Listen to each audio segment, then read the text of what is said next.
All right, get ready to dive deep. Today we're tackling a really intriguing story by Rabbi נחman of Mברsleb. It's called The Tale of the Humble King. Oh, We're working with excerpts from the original text, and I've got to say, okay. this is not your typical fairy tale.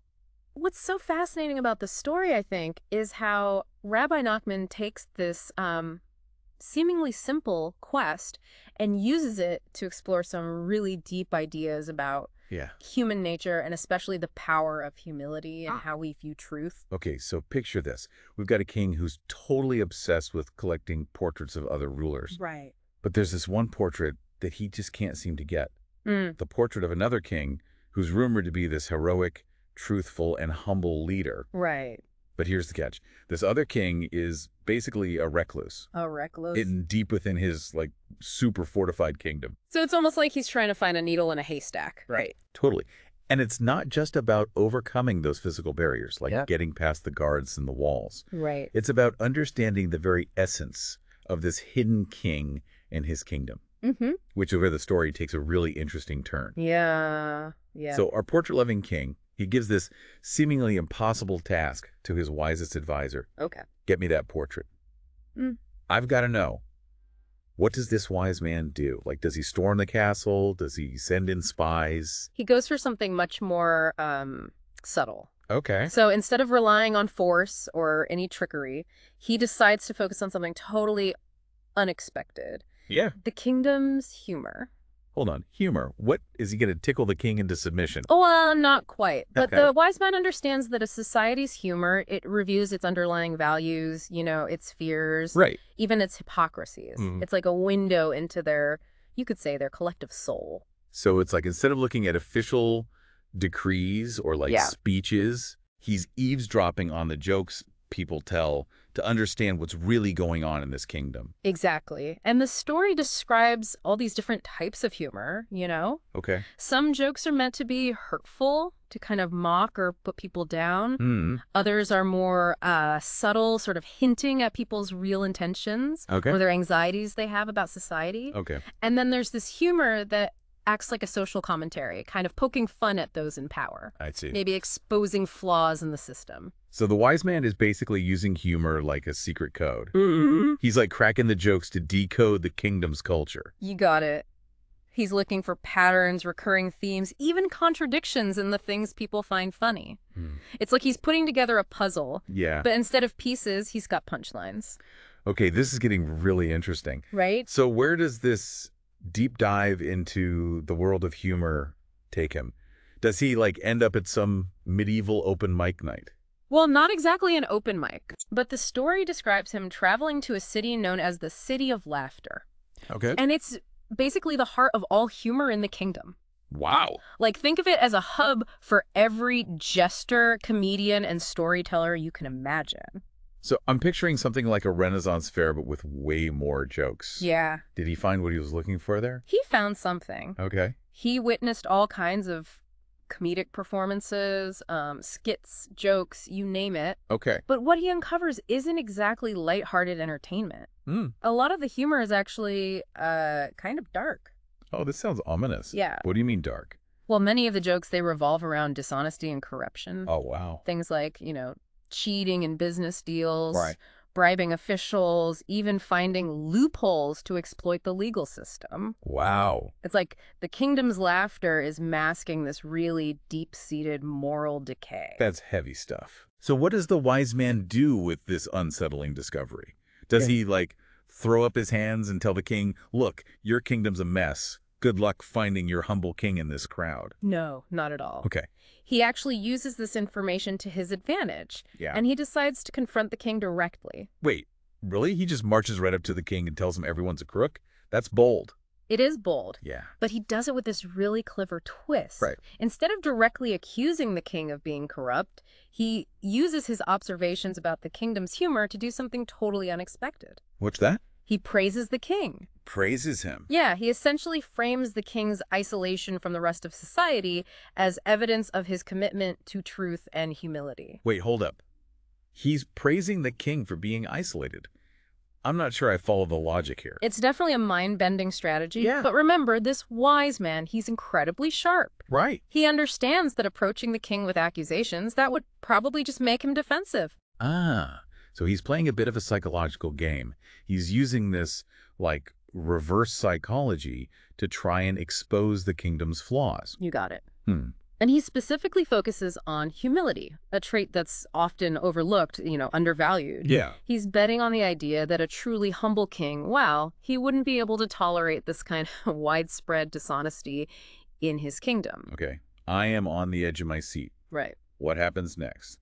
Does the king buy it? The story describes the king listening very intently, hidden behind a veil. Okay. And he's clearly intrigued by what the wise man is saying, especially the claim that his isolation, that is actually proof of his virtue. It sounds like the wise man's gamble might be paying off. Yeah. But I'm dying to know, how does he actually get that portrait? Well, this is where the king's humility really comes into play.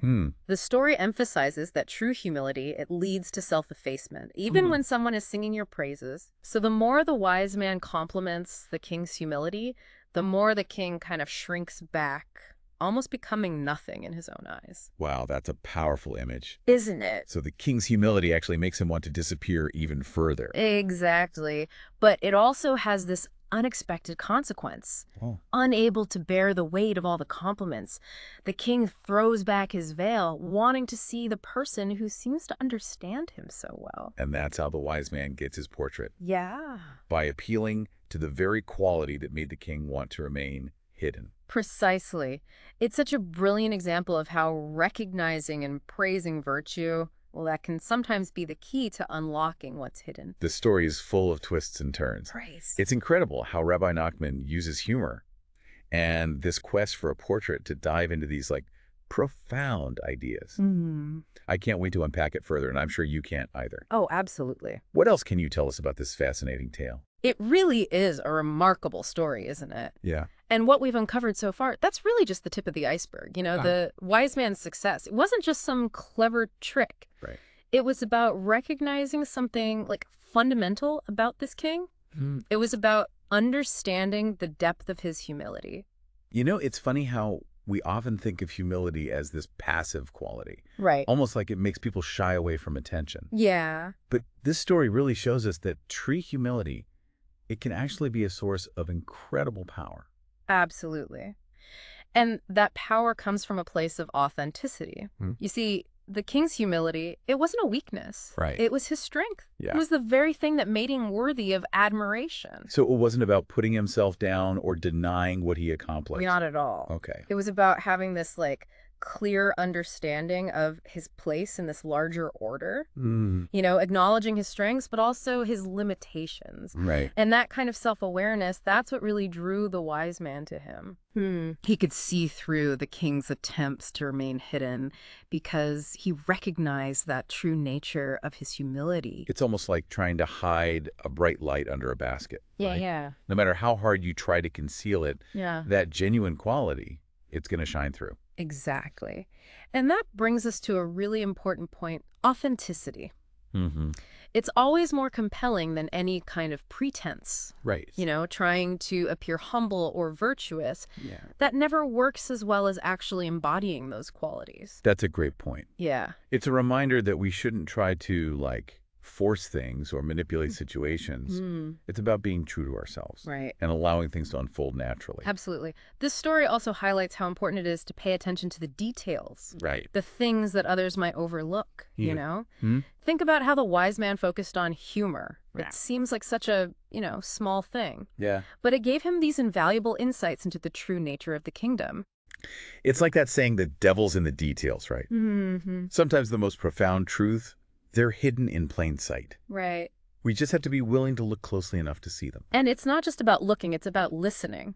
Okay. Remember, the wise man, he listened so attentively to the jokes, Right. to the stories, to the laughter of the people. Yeah. He didn't just dismiss those things as mere entertainment. He recognized them as expressions of this deeper cultural reality.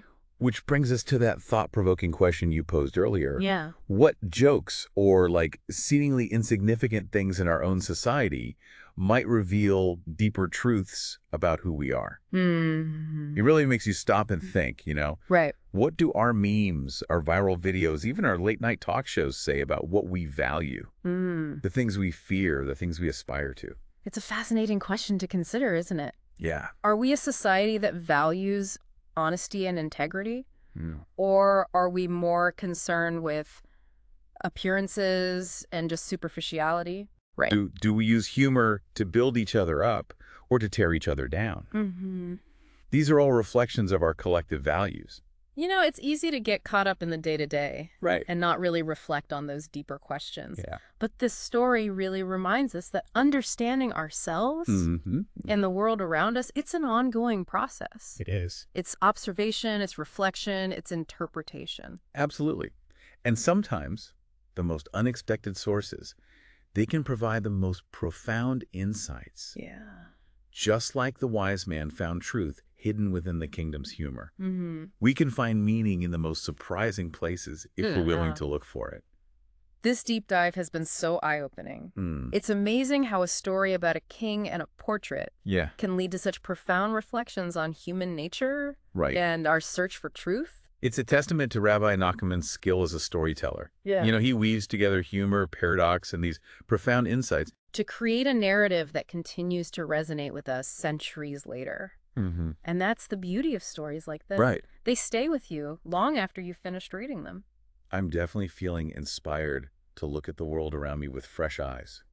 To see if I can spot those hidden meanings and connections that I might have missed before. And that's perhaps the greatest gift any story can give us. That renewed sense of curiosity and a willingness to explore the mysteries of human experience. Speaking of exploring mysteries, there's still so much to uncover in this story. Oh, for sure.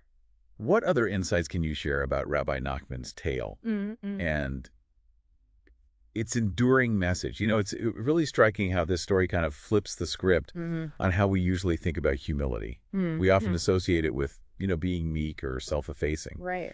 But the king's humility, it wasn't about putting himself down. Right. It was about recognizing something, bigger than himself. Yeah, his desire to remain hidden, it wasn't about a lack of confidence or, self-worth. It was a reflection of how he understood his place in the grand scheme of things. Right. He wasn't seeking fame or recognition, which in a way is what made him so worthy of it. It's a really powerful reminder that true leadership, it's not about like shouting from the rooftops. Right. Or demanding attention. It's about serving a greater purpose. Yeah. Even if that means, staying out of the spotlight. And think about how the wise man ultimately succeeded in his mission. Yeah. It wasn't through force or manipulation. Right. It was through understanding and empathy. He recognized the king's humility, and he responded to it with respect and admiration. That's such a valuable lesson for all of us, right? Oh, absolutely. Whether we're, leading a team at work or raising a family or even just navigating our own personal journeys. Approaching situations with that empathy and understanding, I think it can make all the difference. Absolutely. When you take the time to really see and understand another person's perspective, you create a space for a genuine connection. Yeah. And that connection, well, it can be incredibly powerful. This deep dive has been such an eye-opening experience, honestly. It has. Rabbi Nachman's story, it's given us so much to think about. The power of humility, the importance of authenticity, and those unexpected ways that truth can reveal itself. It all comes back to the power of storytelling. Right. Rabbi Nachman, he used this simple tale to explore these profound ideas about human nature and our spiritual journey. It reminds us that stories have this incredible ability to teach, to inspire, and to connect us across cultures and, even across generations. So as we wrap up our deep dive into the tale of the humble king, what's the final takeaway you'd like to leave our listeners with? I think the most important thing is to remember that truth and beauty, they can be found in the most unexpected places. We can learn from the jokes we tell each other, the stories we share, even the things that make us laugh, It's all a reflection of who we are and what we value. It's a reminder to, approach life with curiosity and openness. To really look beyond the surface and seek understanding rather than judgment. Absolutely. And who knows, you might just uncover some hidden wisdom along the way. Keep asking questions, keep exploring, and keep diving deep.